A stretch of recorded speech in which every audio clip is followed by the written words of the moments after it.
Alright, so we finally have the release of G Herbo's project Humble Beast, and I did listen to it and I did really enjoy it. I'm going to be trying to give my best take on it. Now, let's get right into it. Track 1 is titled Street. It was produced by Malcolm Martin, aka his other producer name, but I can't pronounce that, so I'm not even going to say it. Now, listening to this track, I really think G Herbo has improved in his flow, delivery, and cadence, and just rapping on beat. I know people have criticized him for that, but I think those are gone now. I think he's finally found his style and just his flow on like every other beat. Now, listening to this track, some great lines here. Some great lines include, "If I ain't standing on my own too, then I must be deceased." Another great line I thought was, "I've been starving for this long. Keep the plate. I'll wait for the feast. Watch the meat in front of me. Don't act like I ain't want a piece." That was really dope to me. Another dope line I thought was, I can't even say it because I'm trying not to curse because YouTube like demonetizes everything, but it's like, I'd be like, "F the streets, ain't got no love for me. Took everybody a love from me." And another line, that I thought was great on this song was, "A street like me at least always want to see you eat, even if we got some beat, come get face to face with me." I thought that was dope. And like the label, like the few lines where he does the wordplay on label at the end was really dope, and like how he ended the track was great. Definitely a perfect intro track to the album. Definitely lets you figure out who G Herbo is exactly if you aren't familiar with him. Definitely tells you a lot of substance on this track. So yeah, great track. Going to track 2. Track 2 is titled Black. Now this was produced by DP Beats. Listening to this, it's not as great as the first track, but it's not a bad track at all. Definitely a couple lines here, not as much as Street, but some lines to note here. One line was, "It was all good. I was off them perkies, lean till my man told me stop, but you ain't gonna hide anything." That was definitely referencing his lean addiction, which I thought was definitely cool. How he referenced it, not his actual addiction, obviously. Now he also has a couple lines where he's like, "I seen my die before my eyes, so I'm the last to show you sympathy. Cock my blow it till it's empty, and I commit murder if you would tempt me. Leave them, make them resent me. I'm a sinner, I'm not repenting." Now there's some curse words that make that sound a lot better, but definitely great lines there. And he also has like a few lines where he plays on the word house. And so yeah, I thought that was pretty interesting. But yeah, decent track. Going to track 3 is titled Bipolar. It was produced by D Watson and DJ Don Cannon. Now, anyone who said G Herbo can't rap on beat or he can't change his flow, listen to this, because definitely proved everyone wrong. Now, well, not everyone, but the people who have been criticizing him because he keeps the same flow in a song, or they've been saying stuff like that, but I don't think it's true. Because listening to the track, he definitely adapts. Now, listen to the beat in general. It sounds like a darker, grittier version of Gucci Mane's Lemonade. Now, there's a few lines in here which I thought were really great. One was, "If I had my life on the line, I'd take a shot, but I'm not Nowitzki. Shot real hot, like a shot of the whiskey. I'm not ducking, how could you miss me?" Very great rhyme pattern there. He also has another great rhyme scheme where the beat kind of changes, like from like the piano keys to darker, little darker melody, where he says, "I get so high like I'm just a hippie. Back in the 60s, Pecker got me trippy. I did 230s, I'm up to 60. I'm in a Range Rover Sport on the road. Trying to lose control, no, I'm not missy. I quit the drink, don't want to miss it." Like, very great lines. Kind of a little bit of tongue twister if you say it like really fast. Now, going to that, the beat picks up again, and he has a line where he says, "But ain't no fear in my heart for no man. Keep my sword on me like Conan. Before the rap, I swear I was poor man." And that keeps going. I thought that was great as well. And then the beat goes a little bit darker, and definitely the line where he's like, "From the start of the day to the finish, we was drilling. Guess we was mentally illing." Like the lines that follow that are great. Great rhyme scheme with rhyming, drilling with a lot of different words. So yeah, I love the rap on this. The rap is great. I love how he references his lean addiction and references just his tough time in Chicago. One thing I love about this album is how deep he gets into it. Definitely a conscious album, which I do enjoy. So yeah, great track. Probably one of my favorites on this. I think it's between this and like Malcolm, but we'll get into Malcolm. Track 4 is titled Lil Gang Banging. Can't say the other word because YouTube. But yeah, this track. So this track was produced by Molly Raw. Now listen to this track. It's G Herbo just referencing himself back when he used to be in the streets of Chicago. Really, no too crazy lines here. I do though really enjoy how G Herbo floated on this track. Definitely matched up to the beat. Definitely his rhyme scheme definitely matched up to the beat. So yeah, solid track. Not too much to say about here. I do enjoy the hook, which is just him saying repeating, "I was out there with the heart, I had the glass. Way before the go yard, I had the bag. I was up in S's block, I should have been in class. Be like Herbo, yo, little ass. Like that whole track, that whole line, those whole lines in the chorus, I thought were really catchy. So yeah, solid track. Moving into track 5. Track 5 is titled Everything. Now it has a feature with Lil Uzi Vert. It was produced by Southside. Now this track is basically just a braggadocious rap song. Nothing too deep like the other previous songs, but it's not a bad song. Little Uzi actually raps on this, and when I say he actually raps, I mean he's not like ad-libbing the beat or saying like yeah, yeah, yeah, like over time, like every time over. Some lines I thought were pretty cool here.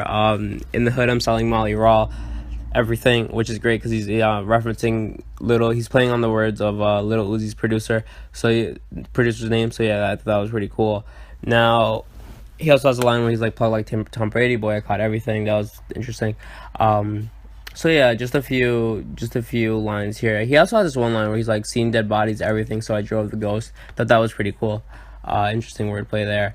Now, Little Uzi's verse, pretty good, pretty cool. He has this rhyme scheme with 17, where he's like, since I was 17, even though my Glock hold 30, this is 17, chop it up, whole thing from metal.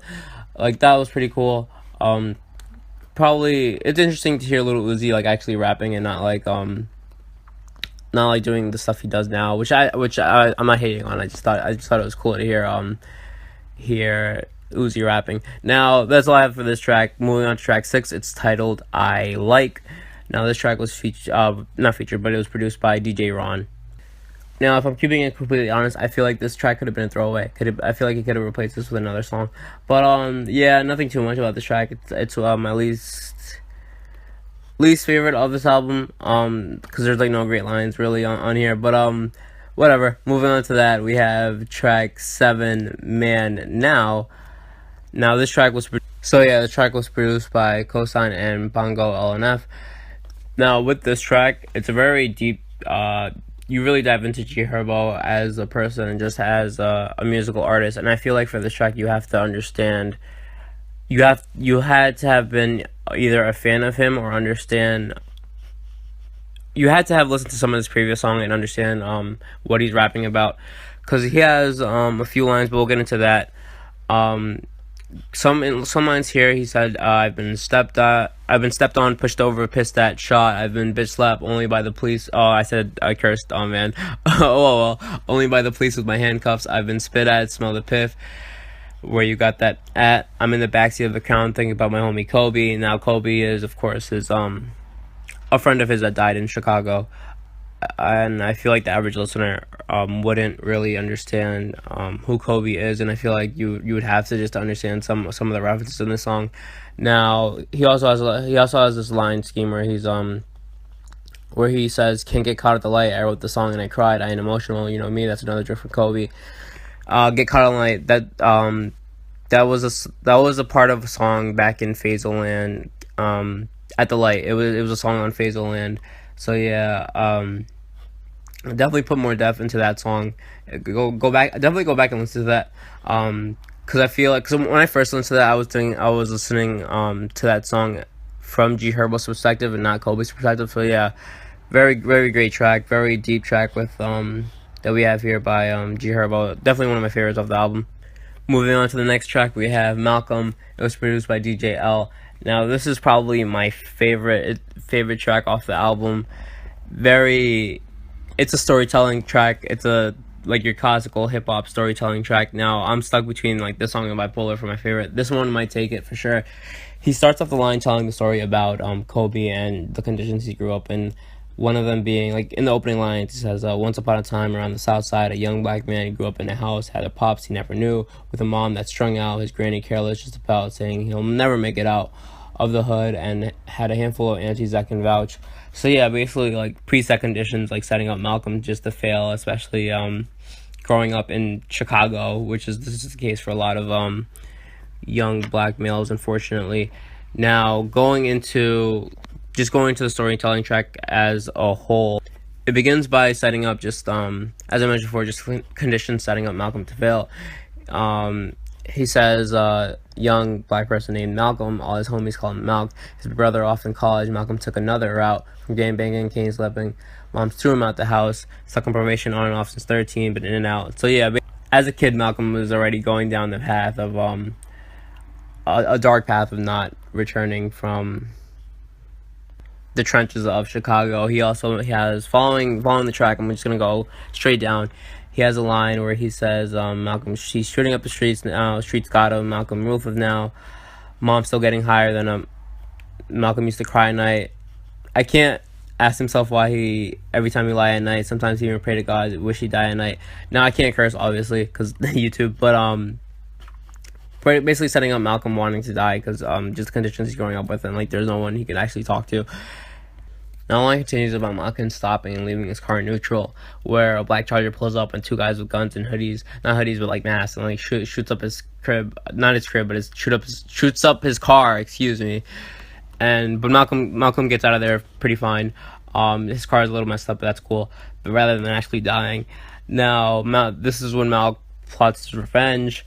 Now this is where he fixes up his car and he basically goes looking for the guys, and he sees the. He's like, okay, time to get him. G Herbo mentions his adrenaline going up, and him just super excited to like get revenge on these guys. So he goes on, he gets revenge on them. He basically kills them and like he basically steals money from him from the guys who originally threatened him, like who originally shot at him. He said G Herbo has a line where he says gave him $30K and Malcolm blew his face away. So basically Malcolm like robbed him and like killed him, and apparently the guy's girl was with him, but he gave her a break. But it's crazy because the same people who originally shot at him and then Malcolm killed him, the feds were watching the people he killed at his house. So basically the feds basically arrested Malcolm because they were watching the house of the people who were shooting at Malcolm. So yeah, and he ends this perfectly. He ties it up really well where he says the saddest thing about life, it keeps revolving, same story, different, same apartments, same gutter, same group of people starving. Malcolm could have stayed in school and got a job though, but this is all Malcolm knew. He's from Chicago. Compared and contrast from Malcolm from a rich town, his whole life was planned out since he was 6 pounds, and he basically keeps on going. And unfortunately, this is the state of the slums in Chicago. But yeah, probably my favorite track. G Herbo tells the story very well. So yeah, moving on, we have the track titled "The Crown." It features a verse from Bump J. It was produced by DJ L. His other, I know he produced that other track that we mentioned. Now, moving on to this song is basically a story about G Herbo reflecting on his come up and his days before like the fame and before basically becoming a well-known musician. Now, listening to this, I did enjoy Bump J's verse a lot. He has a line where he's like, remember days banging up my mama's dinner plate, I'm sorry but I'm starving, my mama's rent is late, and I gotta chase the bread, F what a hater said, Max we poppin'. Like that is pretty, I really enjoyed that rhyme scheme. He also had a line where he's like, hello pop culture, we should start pulling cops over. So that was pretty nice play on words there. Now G Herbo's verse is basically the same thing, just him not having anything to eat before like the come up. So yeah, that's all I have to say. The song is just about self-worth really, and just as I said before, G Herbo's come up in the game. So yeah, very solid track. I really did enjoy that one. Moving on, we have a track titled Mirror. It features his friend Little Bibby, which is another Chicago artist that I do enjoy. Now moving into this, there's a couple lines here. The opening lines were pretty good. I come from where it's robbed or be robbed, kill or be killed. The main goal is just try to get home like Wrigley Field. So yeah, that was dope. It's just a song about Little Bibby and G Herbo trading verses back and forth with each other. I do think G Herbo did outshine Little Bibby for the most part, but not making it about competition. It's both about just coming out of Chicago and now enjoying their life, just reflecting on their lives after making it out of Chicago. And yeah, that's all I really have to say about this track. It was nice to hear Bibby and Herb on the track again. Of course, they have like Kill Ish, which is an amazing one of the, like the most popular songs. But yeah, very very entertaining to hear Bibby and Herb again. Moving on to the album, track 11 is titled Trials. Now this track was produced by Chase the Money. And this track was basically about G Herbo's come up, and after G Herbo came up, people in the city and other people around him just basically hating on him. And I understand it. I understand probably coming up and having a lot of people, especially from a poor neighborhood or just poor area in general, really hating on you. So yeah, another introspective track about G Herbo. I do enjoy the following track, the track that's coming next, a lot better. I do like the way he starts off verse 2 where he's like, I know that I was destined, I know Coincidence, I know that I was blessed with Too Intelligent. I know I to mess with. Ride Me If You're Desperate. I do enjoy that rhyme scheme. But yeah, that's all really the track's about. Not too much to dissect. So moving on, the preceding track is titled Red Snow. We got the track a few months before this album actually dropped. Now, this is probably one of G Herbo's deepest songs. The song is about the violence of Chicago. This is a central theme in G Herbo's music and this album. But he gets especially deep here because he also mentions the killing of an 8-year-old and how the 8-year-old went to a candy store and they caught the 8-year-old and they killed him, which is sad because a child has no place. Like the child probably G Herbo. It's cool because this track has like verified commentary by G Herbo on Rap Genius, so you can actually see and like go through what each line like means from like G Herbo's words. Like I don't have to like sit here and like try to interpret what the meaning is that G Herbo actually tells you. So yeah, the song is basically about the violence of Chicago and how like even kids get killed and how one of G Herbo's friend who used to drive him around like back in the day before he was like big, also got killed as well. So yeah, it's tragic. Well, really, the situation in Chicago right now. But yeah, that's one of my favorite tracks. This track was produced by Seasick. Alright, so moving to the closing tracks of the project, we have No Way Out. This was produced by Mano. Now, the beat really gives me like a 90s hip-hop vibe. It's kind of really entertaining. I really do enjoy the beat, so shout out to the producer, man. Listening to this, it's another song about G Herbo before the fame, before living where he does now, and still being in Chicago, living in the trenches.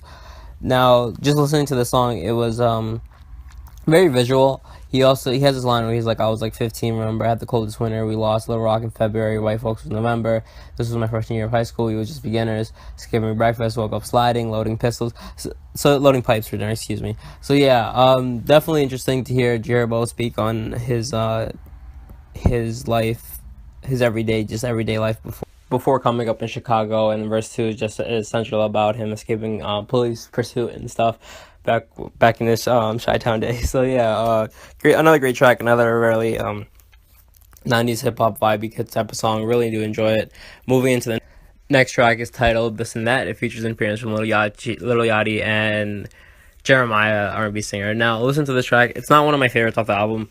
I tend to skip the song normally when I'm listening to it, but G Herbo's verse was okay. Jeremiah's verse I think really shined out, but still, I just find Lil Yachty's verse a little annoying. Moving on to the final track, the bonus track, 4 Minutes of Hell, Part 5. Now this is one of my favorite tracks. Line full of a whole bunch of really nice wordplay and really nice cadence in this as well. I did enjoy the other 4 Minutes of Hell Part 4 more than this song, probably because of the beat, but still the lyricism is there, the storytelling is there as well. So yeah, solid album, great album from G Herbo. Definitely listen to it. I feel like if you're a fan of G Herbo, or if you're not a fan of G Herbo, definitely listen to it. It'll give you an insight on who he is as an artist. Great album. If I 9 out of 10, almost 10 out of 10 honestly, if it wasn't for like 2 tracks. But yeah, like, comment, subscribe if you enjoyed the video, and I'll catch you guys next time. Peace out.